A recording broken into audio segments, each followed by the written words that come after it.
Hello everyone and welcome to Lemon Steers, where we talk anything and everything entertainment. I'm of course Lemon himself, Zeke Lamone, and I think y'all saw his tail, so I'm gonna go ahead and put him up. And this is Crash right here.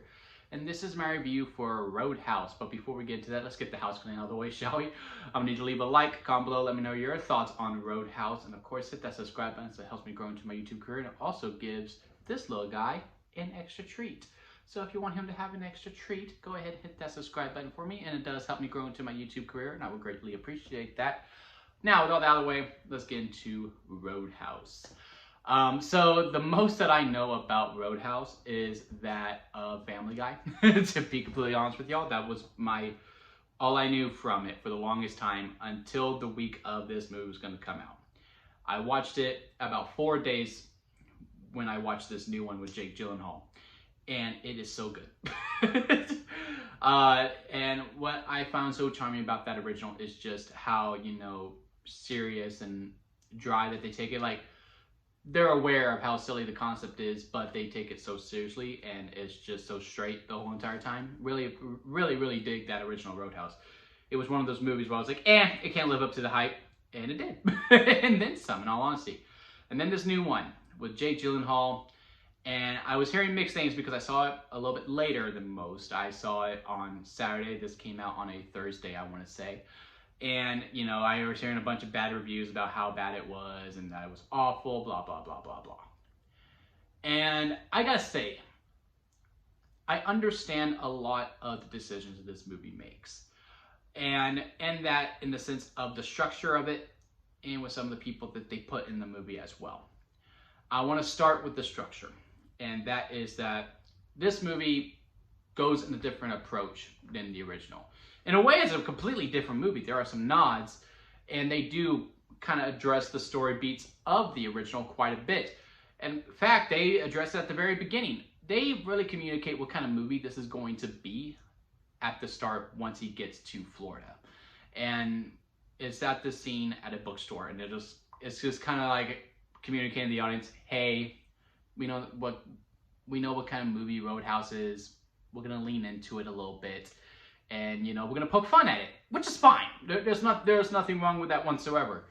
I will say I enjoyed the beginning quite a bit. Like, I love the start of it when he gets recruited. Loved it. How great it was, the camera work. All the fighting sequences are top notch. Absolutely stellar all the way through.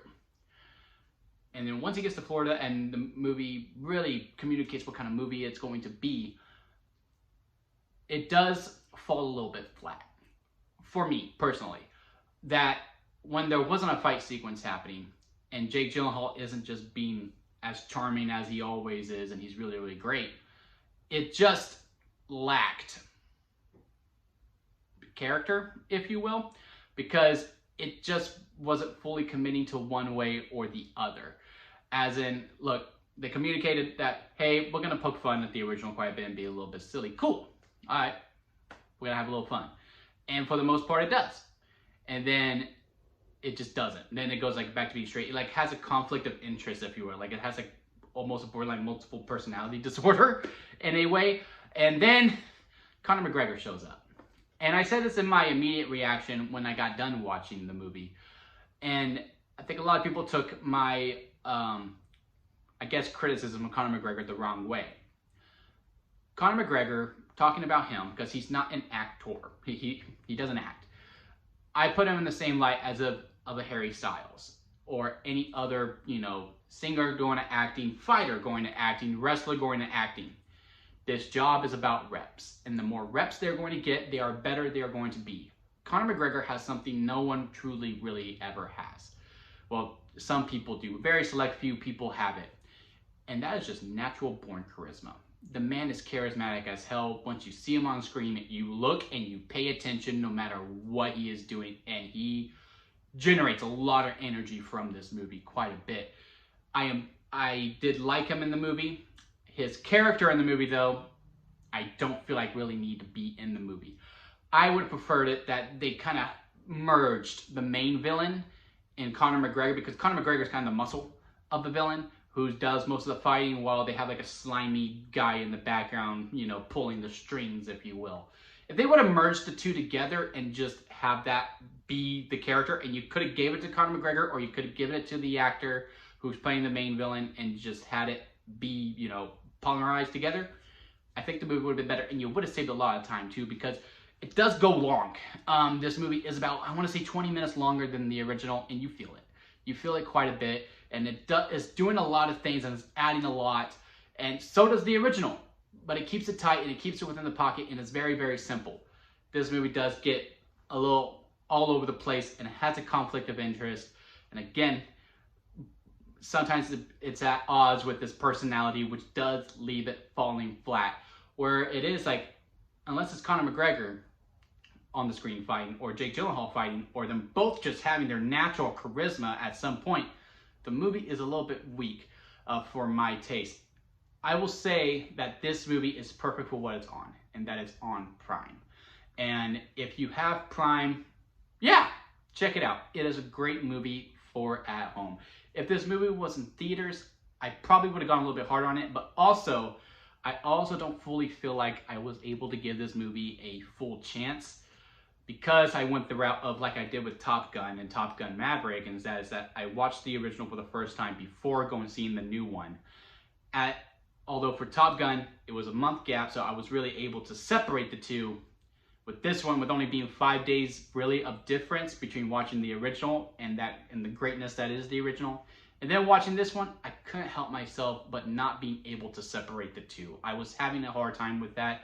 So maybe I will have to revisit this movie again at some point to really judge it based on its own merits.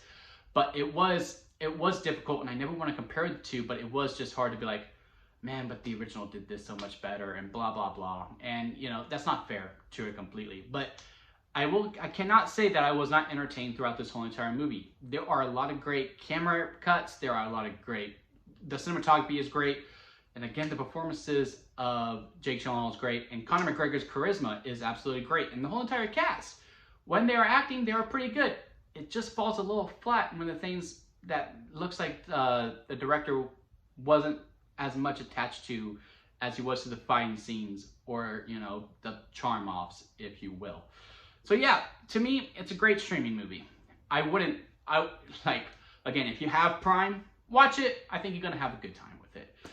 If you are buying Prime specifically for this movie, you might have a little bit of a harder time, but as someone who already had Prime, I had fun with it. But again, I can also see why some people absolutely despise the movie, because I am having that conflict of being able to separate the two. Maybe when I'm able to rewatch it, because I would watch it again. I can watch this again and have a good time, but I would have preferred if they shaved a couple minutes off, maybe go back to the hour 30, and again, just really merging the villains together, I think would have made this a much stronger, and you probably could have put it in theaters and it would have been just fine. So yeah, out of the lemon scale where it goes, sour lemon, expired store-bought lemonade, lemonade, freshly squeezed lemonade, and a strawberry lemonade, because that's the best kind of lemonade, so you save that for the end. This is a store-bought. It is a store-bought lemonade. It's pretty good store-bought lemonade. Maybe Simply Made. I like that lemonade quite a bit. So yeah, those are my thoughts on Roadhouse. I understand all the memes before this new one, and I am curious to see the memes coming after this new one, because again, I do think this is a fun one. I think this also has the makings of having its own audience that people really love and appreciate. And you know, let's go again.